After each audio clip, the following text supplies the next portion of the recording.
Hello dear student, I welcome you all in the fundamentals of data structure.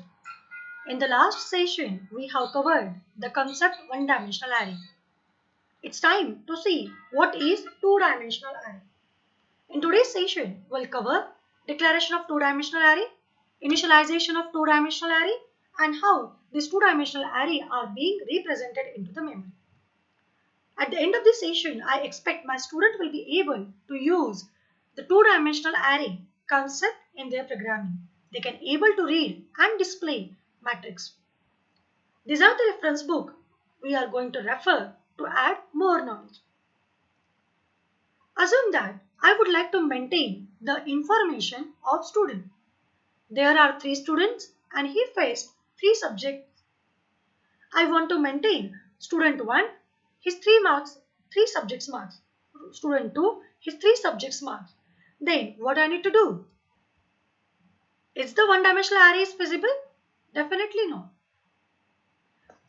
Because one-dimensional array, it holds only the list of values. If I would like to maintain such a table-like structure, then we cannot able to use this one-dimensional array. Means we have to think that a table is nothing but a one matrix. That matrix of size 3 by 4 means which is storing 3 students roll number and 3 subjects mark. So roll number is a 1 element, marks of 3 subjects are of 3 elements, means there are total 4 elements. So for this reason we can able to use two-dimensional array.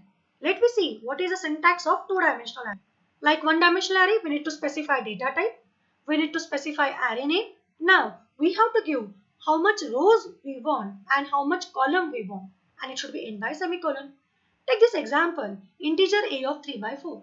This indicates that we can have 3 rows and the 4 column. As we have seen, array index it starts with 0. So row it starts with row 0. This is row 1. This is row 2. But in a row there are 4 elements. Column 0, column 1, column 2, column 3. Means there are 4 values we are going to be stored in one row. Can we say a row is a one-dimensional array? Exactly. That's why two-dimensional array is also called as array of array. Row 1 will be considered as array 1. Row 2 will be considered as another array. Row 3 will be considered as another array. Row index starts with 0 and column index also starts with 0. So we can say that the first element will be stored at or location A of 0, 0 means what? 0th row, 0th column. This will be 0th row but column 1. This will be in 0th row, 3rd position, that is column 2. In 0th row, next position, that means column 3. Like that fashion, we can able to specify two-dimensional value or element in A of 0, 0, A of 0, 1. What about row 1? Yes, row 1, column 0, row 1, column 2. Like that fashion, we can able to specify our row 1 and row 2. In C, we have to specify each size into set of bracket. That is row 3 and column 4. That's why we are writing integer A of 3 by 4. So every element in array is identified by the subscript or the index. So for we have to specify index of row and index of column. Generally, we are specifying I indicates row index and J indicates column index. So here are the total 16 elements have been formed in the form of table, like 4 rows and the 4 column. First row containing 10, 20, 30, 40. Second row containing next 4 element. Third row next 4 element. Fourth row next 4 element.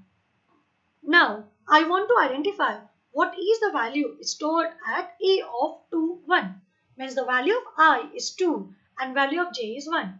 Means what we are saying? What is the element stored at second row, first column? That means second row, first column. Then what we need to do? We are going for row 0, row 1, row 2. Yes, in second row. But this is 0th column and this is first column. Like that fashion, we can able to access the element at A of 2, 1 is 100. As like a general variable or one-dimensional array also, we can initialize two-dimensional array. Initialization can be done compile time and at runtime. At compile time means when we are declaring that array at that time. Means like one-dimensional array, two-dimensional array may be initialized by following their declaration. But here, how many values are here? Total 12 values. That's why we need to list out these initial values are enclosed in braces. Opening curly braces and closing curly braces.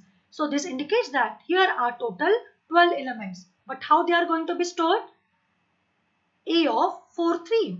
This indicates there are total 4 rows. In every row there are 3 elements. So we can say first 3 elements form first row. Second 3 elements forms second row. Next 3 elements form third row. And next 3 elements are form fourth row. This indicates that initialization is done row by row. The same statement we can rewrite equivalently by simply adding bracket for each row. Have you observed? Yes, here what we have done? Here we have given the separate curly braces to each row. So this indicates that this is the first row, this is second row, third row and the fourth row. But the thing is that we need to give comma after every row. So here first row, comma, second row, comma, third row, comma. We should not give the comma at the last row. So this comma indicates that the row has been completed. The comma has to be provided after every row except last row. So the row are indicated by nested curly braces which are optional. We have seen that array can be initialized by two ways, compile time and runtime initialization. There are some variations at the time of compile time initialization. Take this example. Here what is happening? Yes, here both row value and the column value both have been specified. As we have seen, after every row we need to give that comma. At the end, last row we should not give the comma. So this indicates what? We have given the row size and we have given the column size, and this initializer, that means initial values, have been specified over here. So this declaration is valid.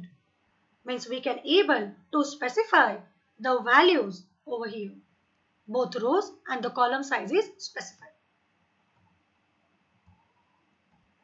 Take this second example. Here what happened? Row has not been provided. Row size it has not been provided. So what we have to do? We have saying that 1, 2, 3, comma 4, 5, 6. So it is also valid. Row size can be omitted. Row size is not specified but column size is specified. This is also valid. Take this third one. What is happening here? Row size is specified but column size doesn't. Then compiler will give us the error. In this case, in the second case, here what happened?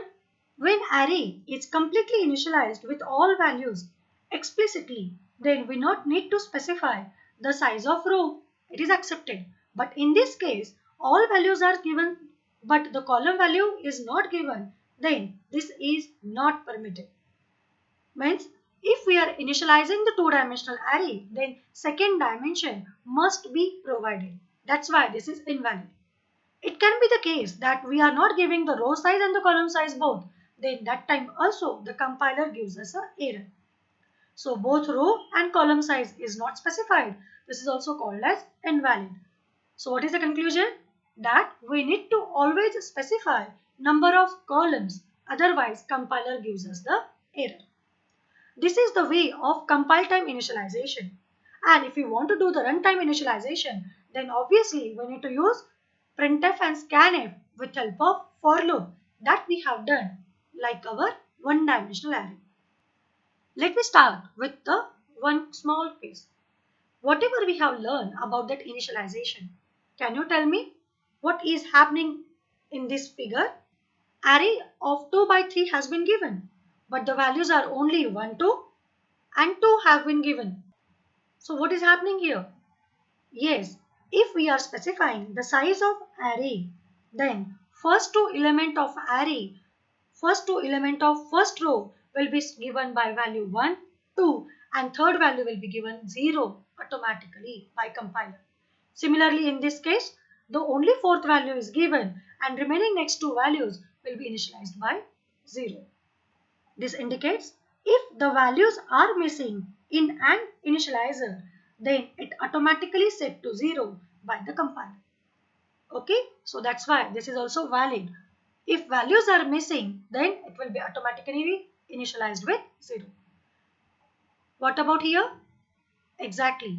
The first row will be initialized with all 0 elements and next row will be initialized with 4, 5, 6. But row is not specified, but column is specified. That's why this is valid. Now what is happening here?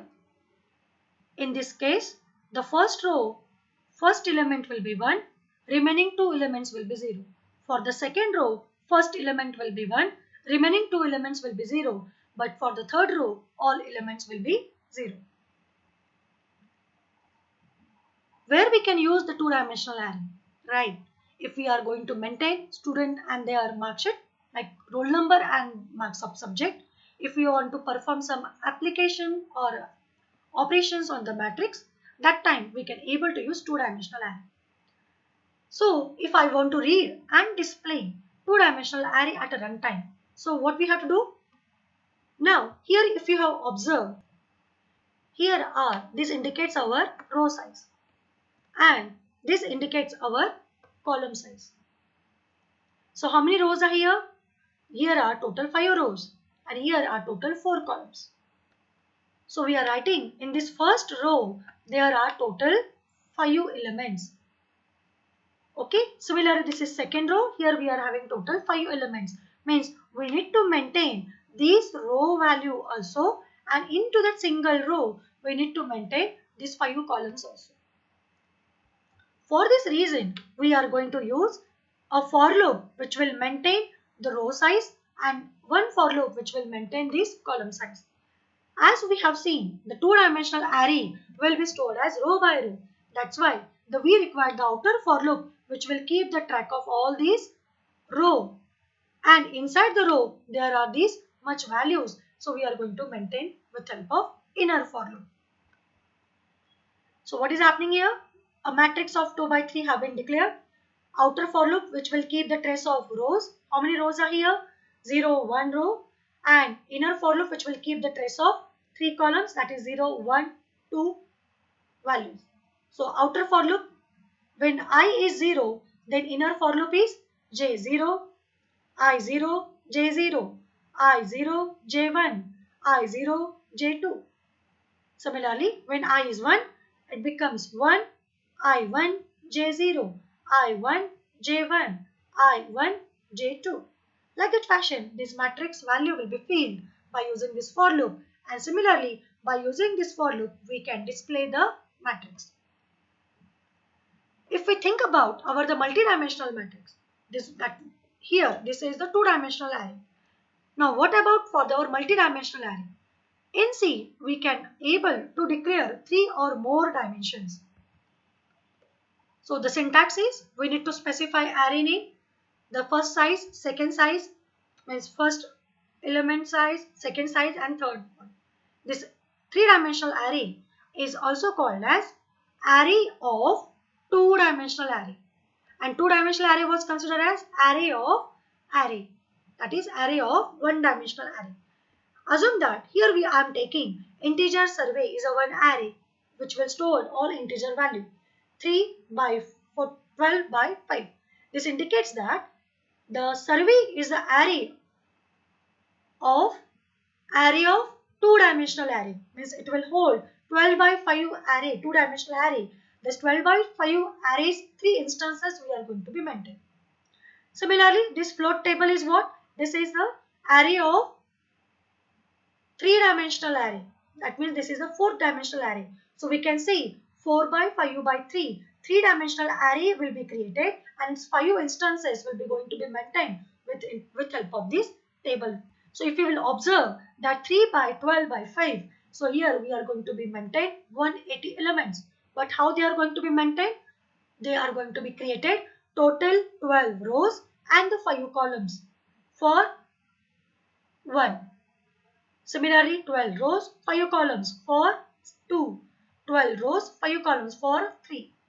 The best example means we can say that this survey array we can be able to maintain some record of our city. That means the array survey, we can represent a survey of data of rainfall during the last 3 years from January to December in 5 cities. So what is 5? 5 indicates 5 cities, 12 January to December 12 months, and 3 it is a record of 3 years. Like that fashion, we can be able to maintain or create the multidimensional array for as per our application. C supports multidimensional array. So what is the maximum size of dimension? It is based on what is the size of our system. So this is our three-dimensional array. Three-dimensional array is what? Collection of 2D array. So we have seen that 5 by 5 20. This indicates that what? There are 5 by 20 is a two-dimensional array and its 5 instances will be there. Now, how these two-dimensional array are going to be represented into the memory? So what is array? Two-dimensional array? It is the collection of rows and columns. So array elements are the homogeneous. We know that there are of similar type of elements, and array elements are stored in contiguous memory location. So if I am going to specify the stud marks, right? So the marks are marks of first subject is 45, marks of 10th subject is the 56. Like that fashion we can represent them. So here the stud marks, that means the array name itself will be worked as a pointer to the memory for all its elements. The array name is nothing but a pointer to the first element of that list. Here total 10 elements will be reserved in total 20 consecutive memory location. First 2 bytes will be reserved for the first element, next 2 bytes will be reserved for that next 2 elements, and so on. So like that fashion we are representing of one-dimensional array into the memory. If we think about that, a two-dimensional array. Two-dimensional array will be considered as a collection of one-dimensional array. It is also called as array of array. It is a one table. Means we can represent the array by using row or by using columns. So the memory representation of two-dimensional array can be represented by two ways. Row major representation and column major representation. In row major representation, elements of an array are arranged sequentially, row by row. But in column, elements are arranged sequentially in column by column. Means what is happening? Means in the row major, we are taking first row, put all the row in memory, then take second row, put all the elements of second row, then put third row, and so on. And what happens in terms of column? Take first column, put all the column elements, then go for second column, and so on. Let me see how does it will do with help of row major representation. Consider here integer is of 3 by 4. Elements are 11 to these elements are going to be represented. Means we can see a of 0 0 means element is 11. A of 1 0 is element is 55. So like that fashion we are going to be represented. So what happened in the row by row major representation? In the row major representation means first row have been put in 11, 22, 33. Second row 55, 66, 77, 88. Then third row 99, 111, 222, 333. Like that fashion, these rows are going to be represented. So this indicates what? Row 0, row 1, row 2. Such a representation is called as row major representation. Do you understand? Where we are storing the elements row by row. What happened in terms of column major representation? Yes, we are taking first column, then second column, then third column and fourth column. Let me see how it is happening. Right. So here we are taking A of 0 0, A of 1 0, A of 2 0. All elements of first column. That means which are the elements? 11, 55, 99 will be represented. Then next column, then next column. The interesting part is that their indices are going to be changed. Right? Yes, this is called as row major representation. Okay. So I hope you have understand. We have learned what is two-dimensional array, how the two-dimensional array will be initialized, also how this memory two-dimensional array elements will be stored into the memory, Okay? Happy learning. Stay connected. Thank you.